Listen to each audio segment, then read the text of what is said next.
começando um programa hoje chamado Contemporâneo, temporâneo. E esse programa é com Neide Lantier, essa artista visual maravilhosa. Eu estava vendo umas coisas aqui, Neide, então, sobre essa crise da pandemia. Eu só vou ler um textinho rapidinho e depois aí você entra, porque esse é o seu assunto, você está estudando isso, está fazendo mestrado no Porto, então aí eu te dou a palavra. Só vou ler esse pedacinho. Tá bom. A crise provocada pela pandemia da Covid-19 impôs novos desafios a profissionais de diversos segmentos, incluindo os relacionados à cultura. Não foi diferente com os artistas plásticos. Assim como tantos brasileiros, eles têm vivido dias atípicos, sem exposições e com as galerias fechadas. O impacto é sentido no bolso e na criação. Então é isso. A gente vai falar, é esse o nosso assunto de hoje. Bom dia! Bom dia, Margot, querida. Bom dia a todos. Na realidade, a gente está aqui improvisando um pouco, porque a gente teve algumas dificuldades para gravar esse programa hoje. Então, uma coisa que seria super importante seriam as imagens, né, que eu gostaria de mostrar, e provavelmente a gente vai ter dificuldade de fazer isso. Mas, enfim, bom... é um momento extremamente difícil, né, para muitos setores, e o setor da arte, da cultura, é assim duramente atingido, né, pelas crises. E essa crise é uma crise que veio de repente e que as sociedades, os governos, os estados se mobilizaram para atender setores básicos. E, na realidade, houve mais dificuldade, a exemplo do Brasil, né, de atender os setores culturais, né? Aqui na Holanda, aqui na Europa é um pouco diferente isso, porque existe uma consciência maior, né? São setores que realmente são fundamentais para a economia, né? E existe uma consciência maior, então esse socorro vem de uma forma mais rápida. E aqui na Holanda, por exemplo, foi dispensado 300 milhões para ajudar o setor cultural, né? Isso significa ajudar instituições, de uma maneira geral, né? Museus, teatros. Então, essa é toda a parte institucional mesmo, né? E ainda é pouco, muito pouco, na realidade. Os setores estão precisando de mais, estão batalhando por mais. E é o que está acontecendo no Brasil com a luta pela lei Aldir Blanc, né? Que é que foi criada recentemente, né? Que foi criada recentemente, foi aprovada pelo Congresso, agora está faltando ser aprovada pelo Senado. E é uma lei que dispensa, se eu não me engano, 3 bilhões para o setor cultural, também para atender instituições e tal, e no caso do Brasil, para atender artistas também, e produtores, trabalhadores da cultura de uma maneira geral, né? Que seria o auxílio emergencial da cadeia, né? De R$600 que os outros trabalhadores tiveram, teoricamente, estão tendo uma dificuldade enorme para ter acesso, né? Que o governo, na realidade, fez de tal maneira que foi assim para dificultar o acesso, ao invés de facilitar. Engessa tudo, né? Tudo é engessado, muita dificuldade. E tirou o setor cultural, os trabalhadores da cultura desse auxílio. Então, a Lei Aldir Blanc, ela traz os trabalhadores da cultura, né? Isso é urgente, tem que acontecer rápido. E aqui na Holanda, na realidade, porque o que acontece? Qual é a dificuldade dos trabalhadores da cultura, né? Dos artistas e dos outros? É que a arte e a cultura, da maior parte dos trabalhadores, são autônomos, né? Então, os artistas, eles produzem com seus próprios recursos e tal. Lógico que, quando a gente pega a questão da Holanda, que é um país que subsidia a arte, então, existem, sim, artistas que são subsidiados, mas isso ficou desde 2013 com o grande corte, né? Houve um corte aqui nas verbas para a cultura em 2013, que foi um corte assim muito grande, 60%. Então, existia assim um contingente de artistas subsidiados e de projetos e de casas de espetáculo, museus e pequenas iniciativas médias, né? Porque as grandes continuam sendo subsidiadas, mas, enfim, que foram realmente cortadas do subsídio, e com o avanço, né, do neoliberalismo e o declínio da sociedade de bem-estar social. Então, o que acontece é que ficou Esses muito mais... recursos, né?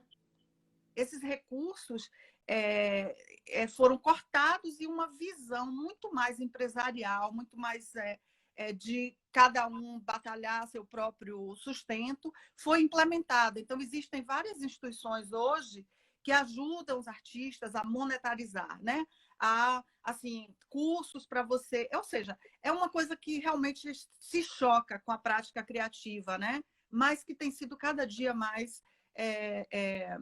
assim, mais exigido do artista. Então, o que acontece é que os artistas que ficaram em situação de precariedade, de emergência, que foram muitos, né, por causa da crise, eles entram imediatamente num sistema de benefícios que é um sistema já usual aqui para autônomos, né, que é o Bolsa Família daqui, todos os benefícios que seguram os trabalhadores de todas as áreas, na realidade. E que também ao longo do ano ao longo dos anos, né? Porque existia uma prática que também teve que ser modificada. Todo mundo, os artistas daqui tiveram que se adequar a essas novas práticas que são muito mais difíceis atualmente, mas que ainda existem as fundações, os fundos de cultura, né? Pessoas interessadas em promover a cultura, não é isso, Neide?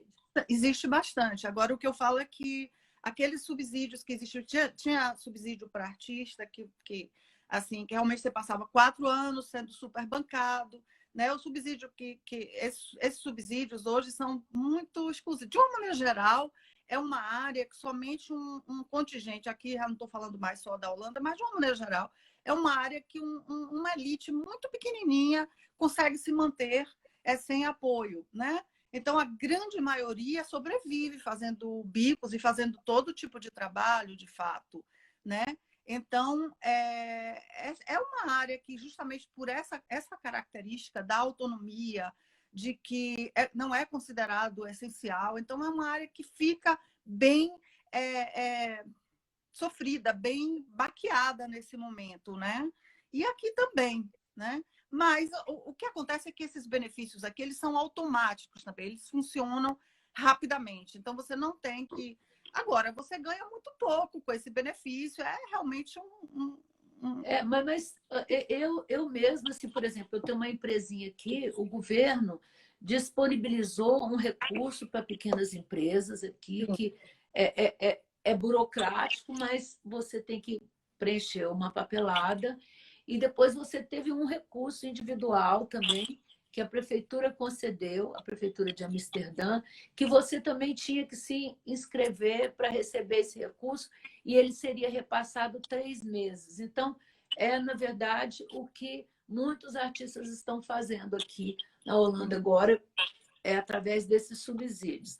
E outras coisas, exposições online, ter uma galeria aqui perto que você entra sozinho, uma e uma pessoa você entra.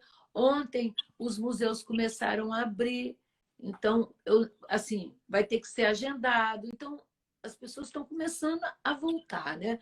Mas eu queria que você falasse um pouquinho, Neide, sobre alguns artistas, o que eles estão fazendo na pandemia. Você selecionou uns artistas aí, tinha selecionado umas imagens também, mas a gente ia fazer esse programa no Zoom, não sei o que houve, a gente não conseguiu e a gente está querendo gravar, então é ao vivo, gente, é ao vivo. Então é isso. Tem como você falar um pouquinho nesses artistas? Veja só, eu queria falar sobre isso do retorno, né? A gente já está num momento bem diferente do momento do Brasil, porque já está havendo um retorno. Então, a partir de hoje, as instituições abrem bom, de uma maneira geral, muita coisa vai continuar sendo virtual. A partir de ontem, eu estou participando de uma exposição, meu trabalho está participando de uma exposição virtual aqui, até o dia 30 de junho, por exemplo, né? Ainda não tem a visitação. E os museus, eles recomeçam, né, com visitação limitada, e assim também as galerias, etc. Agora, depois de uma interrupção brusca, como aconteceu, evidentemente, é uma batalha para retomar, né? E muitos negócios de arte, né? Essa visão de negócio, essa visão neoliberal que foi implantada a partir de 2013, fez com que também as pessoas, se elas ficarem muito tempo fora do mercado, que elas tenham dificuldade para retomar. Então, isso acontece com muitos negócios, né? Isso que Margot falou é verdade. Um auxílio emergencial que imediatamente você pôde acessar para todos os autônomos, né? Então, é mais ou menos o que eu queria dizer no começo, que o artista ele é autônomo, então ele entra imediatamente nesse programa. Não tem a separação da cultura que excluiu, como no Brasil, como aconteceu. Tem algum microfone aí, som? Não, foi a campainha daqui de casa. Eu tô... Olha, a gente ia fazer esse programa gravado. Aí é meu slide. O rei que abriu a porta, você está esperando alguma coisa? Eu falei, eu? Gente, comprei um monte de coisa pela internet, então toda hora... Gente, com certeza tem poucas pessoas assistindo nesse horário. Não, menina, tem muita gente assistindo e gente... Ó, sou produtora publicitária e estou até hoje com 60 dias dentro de casa sendo sustentado pela minha família. Uma pessoa fala, Liana. A Liana está falando que que está ótimo, que nós somos sensacionais, está tudo perfeito. Obrigada. Obrigada. Gracinha Sabadini, uma outra, mandou beijinhos. Então, nós temos audiência. Alguma audiência. Isso, gente. A gente ia fazer um programa gravado, então ele seria mais bonitinho, mais organizado, mas é bacana também essa eu adoro ouvir, porque, sabe, porque eu acho assim, filosofando um pouquinho, não querendo filosofar, mas já filosofando, porque a intenção é boa, não é? Então, falar sobre arte, cara, com uma pessoa como a Neide, por exemplo, que é uma figura política, uma figura determinada, faz projetos incríveis. Então, é muita sorte da gente ouvir uma pessoa como a Neide. Let me see. Ó, chegou o meu pacote. Não sei. Meu Deus, eu até esqueci o que eu comprei.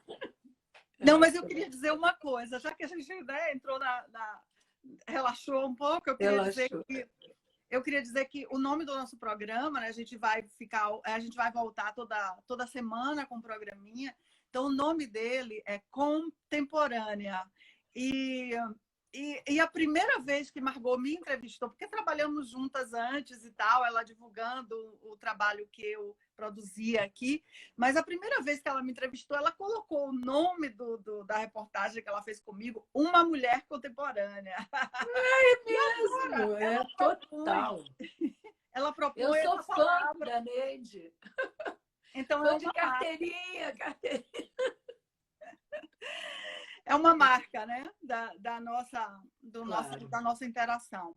Enfim, você perguntou sobre os artistas. Sim, então, quais são as iniciativas individuais, né? Então, de uma maneira geral, nos tempos de crise, os artistas eles reagem muito, eles refletem, eles trabalham muito em cima da crise, porque a crise ela ataca a todos diretamente, né? Ela lhe ataca pessoalmente. A catástrofe social, por exemplo, as guerras, né?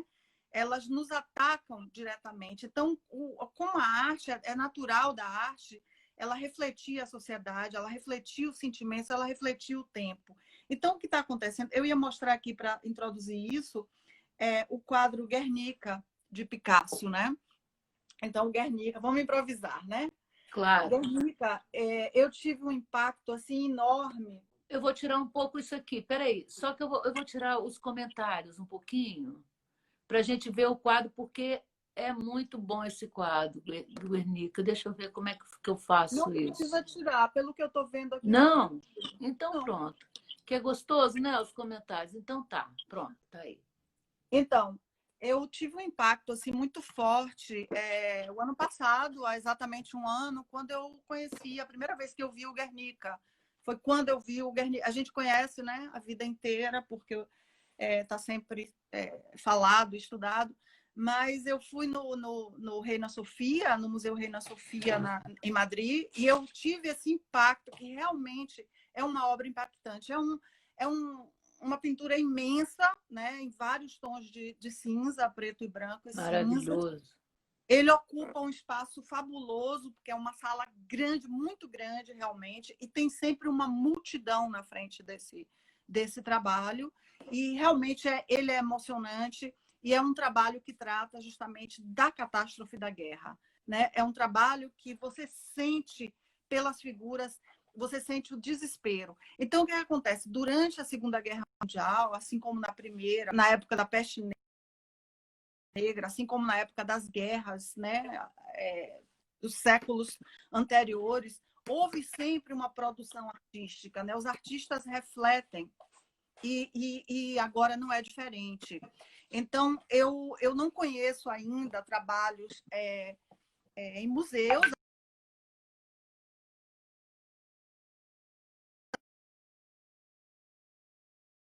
compartilhando muito na internet, inclusive com iniciativas de solidariedade. E os artistas estão fazendo trabalhos, lançando nas ruas. Eu fiz aqui uma pequena seleção, né? Essa artista, por exemplo, de Nova York, com um trabalho super tocante, que ela retratou os trabalhadores do sistema de saúde, não somente os que estão na frente, mas também limpeza, segurança, cuidado de casas de lares de idosos. E, como a gente sabe, os trabalhadores da saúde, eles são a categoria mais afetada. Eu, inclusive, fico muito tocada com os trabalhadores da saúde, porque eles estão enfrentando a crise como se eles fossem o escudo do mundo, né? Muitos morrendo, né? Então, eu fico pensando, poxa, que coisa injusta, de certa forma, né? Porque é uma categoria fragilizada. Não estou falando dos médicos, muitos médicos têm morrido e muitos médicos têm tido atitudes heróicas, mas tem aqueles trabalhadores que estão muito mais expostos, inclusive no Brasil, com dificuldade de material de segurança, né, com equipamento de proteção, e esses trabalhadores estão no dia a dia, porque é uma questão de sobrevivência deles e também uma questão de que tem que funcionar e eles precisam estar presentes. E de compaixão também, né, Neide? Compaixão também. Eu acho que é muito importante a gente falar de compaixão. Não no sentido católico, não sei, da coisa de pena, né? Compaixão de olhar os outros de outra forma, não é? Sabe? É a compaixão de se colocar no lugar, né? De compreender que o que tá acontecendo atinge a todos, né? E de assumir uma responsabilidade social também, né? Aí ampliando, né? Dizendo que quem faz, quem se compromete, quem está na linha de frente, tem esse papel, né? Então, outro trabalho que eu selecionei aqui é essa imagem maior, que é de uma figura muito interessante, que é a ex-modelo Cláudia Liz.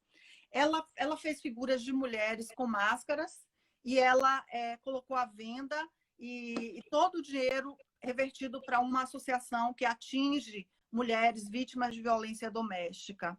Então, eu acho que as iniciativas de solidariedade são uma coisa a se ressaltar, porque realmente tem muita coisa bonita acontecendo, muita coisa. Esse trabalho de Cláudia Liz, que eu acho admirável, maravilhoso, admirável. Ela é uma grande pintora, né? Esse trabalho aqui, ele reflete, de certa forma, ele espelha, ele dialoga com um trabalho muito famoso que já existe, de Richard Prince, um famosíssimo, assim, as pinturas dele são de milhões de dólares, né? Um americano.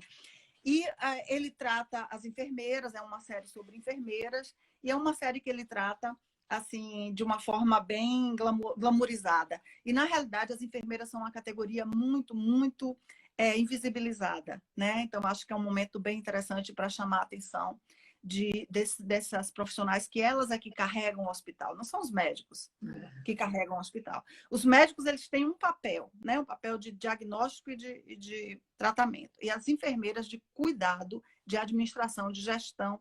É incrível, assim, como é uma categoria fundamental, e eu acho que tem que ser homenageada, tem que ser prestigiada. Com relação aos outros artistas, eu falaria de Ai Weiwei, que hoje eu estava checando na internet, ele fez máscaras com imagens dos trabalhos dele. Olha, que genial, que ideia legal, não? Maravilhosa. E hoje eu vi que ele já fez mais de 1 milhão de euros só vendendo essas máscaras para reverter. Genial! Não, Neide, olha, a gente tem tanta coisa, eu tenho tanta foto, podia ter pensado nisso, né? Olha. Mas eu penso tanto ainda tem tempo, né? Então, outdoors em Londres, feitos por artistas também, né? Palavras de esperança também, né? Que fazem parte. Please believe these days will pass. Por favor, acredite, esses dias vão passar. Eu fico super emocionada. Isso aqui é uma artista que eu amo, que é Carrie Mae Weems, uma americana, e ela resolveu fazer outdoors com recursos dela mesmo, para colocar nos Estados Unidos e para dizer para a população negra, a população hispânica, que tomem extra cuidado, porque são as populações mais atingidas. Vulneráveis, né?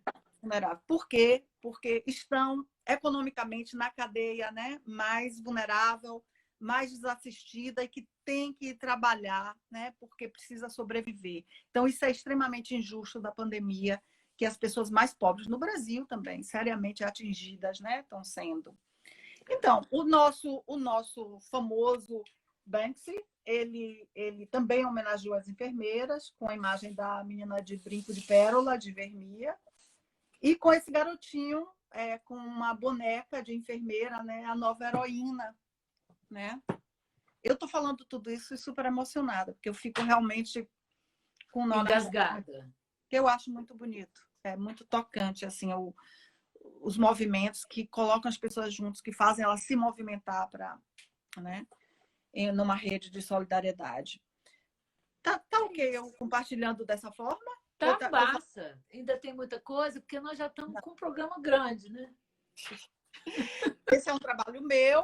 Maravilhoso. Trabalho, né? E mostra mais, você tirou rápido. Cadê? E refletir. É um trabalho, é uma foto minha, que eu trabalho com ela há muito tempo já, e eu coloquei uma máscara, fazendo um pouco como Cláudia Lixa fez nas imagens dela. Muito legal. Isso aqui, eu comecei a fazer um trabalho com imagens de fotografias e produzindo frases que foram ditas, né? Por exemplo, tem essa: o mundo que conhecemos não existe mais, que é uma frase de Átila Yamarino, aquele biólogo que está fazendo muito sucesso no Brasil falando da pandemia. Eu tenho uma frase de Bolsonaro: infelizmente, mortes terão, paciência. Né? E é isso.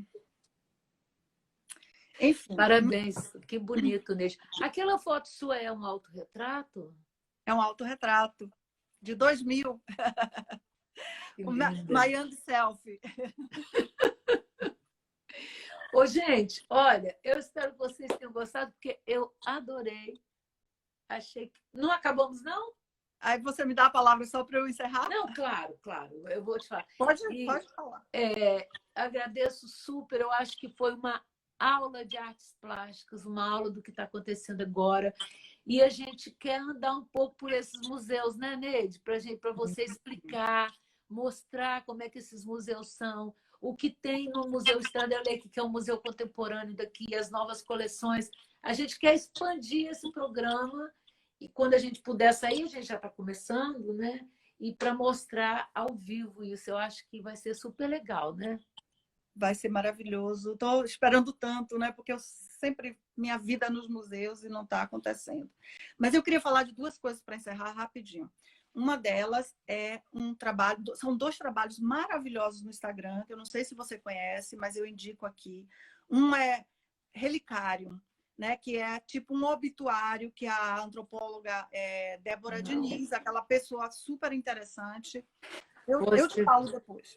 Tá. Ela criou esse relicário, ela com um artista, ele faz as imagens. Infelizmente, eu preciso lembrar do nome dele, mas a gente coloca... No Instagram? No Instagram, relica.rum, relicarum. E é um trabalho onde ela pega trechos de notícias de jornal para não deixar no anonimato as mulheres que estão morrendo de Covid-19. Então, é um trabalho, todas as vezes que eu leio uma imagem nova, porque a imagem é linda, é uma colagem digital que esse artista faz, precisamos do nome do artista. Infelizmente, essa improvisação aqui está fazendo isso. E é um trabalho extremamente tocante, ela está tirando do anonimato as pessoas, a gente precisa se despedir, as pessoas não estão tendo oportunidade de fazer um funeral, de fazer um ritual de despedida.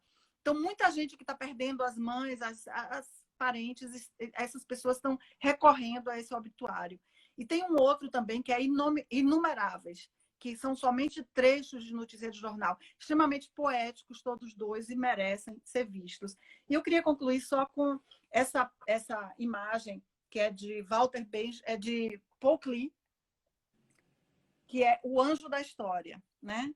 Que Walter Benjamin falando sobre o anjo da história. Ele pega essa imagem de Paul Klee, que é um anjo, e ele ressignifica essa imagem, fazendo um texto assim, que é um texto assim incrível assim, falando sobre o vento da história, né? Que faz com que os cadáveres estejam, você deixando os cadáveres para trás, mas que você é puxado para frente de qualquer maneira. Então é esse o tempo que a gente está vivendo, né? Os cadáveres se amontoando, ou seja, no meio da tragédia, e a gente, mesmo assim, a arte refletindo e levando à frente, e trazendo palavras de esperança. Eu gostaria de ler o texto de Walter Benjamin, mas vai ficar para a próxima vez. Eu agradeço muito a Margot. Agradeço a você essa improvisação. Nós estamos desde ontem testando as coisas aqui, e, enfim. Mas olha só, Neide, eu acho que a gente começa o programa da semana que vem falando nessas imagens, nesse sobre ressignificar, sobre o relicário. Eu acho que é muito interessante isso, viu? Margot, relicário e Inumeráveis. Esses dois, por favor, procurem no Instagram, vocês vão ficar encantados. Relicário com imagens lindas, Inumeráveis, somente os textos. Bem poético tudo. Então, eu acho que, né, a gente volta a falar. Beijo, gente. Obrigado, Neide. Nos falamos. Obrigada a você. Gente, olha, até mais. Hoje, porque ontem foi feriado aqui, eu vou falar, eu tenho 2 convidados hoje, live, quer dizer, 3 para a pessoa fica ao vivo 24 horas, praticamente. Não, mas eu vou falar com o Rodrigo Pimenta, um publicitário que está morando em Portugal agora, com vários prêmios, super premiado. Vou falar com ele às 6. E vou falar com a Maria Andoro às 7, que é uma cantora holandesa e que canta música brasileira, conhece muito coisas do Brasil. Então, eu vou fazer umas chamadinhas agora e depois eu falo com vocês, tá bom? Beijo. Obrigada, Siga o canal de Margot no YouTube, que é @margodala, para ver tudo isso. Gente, então, pois é, me sigam no YouTube, e se inscrevam no YouTube, toca no sininho e no Instagram também, tá bom? Beijo. Beijo, obrigada. Tchau, gente. Obrigada, Margot. Tchau, Neide.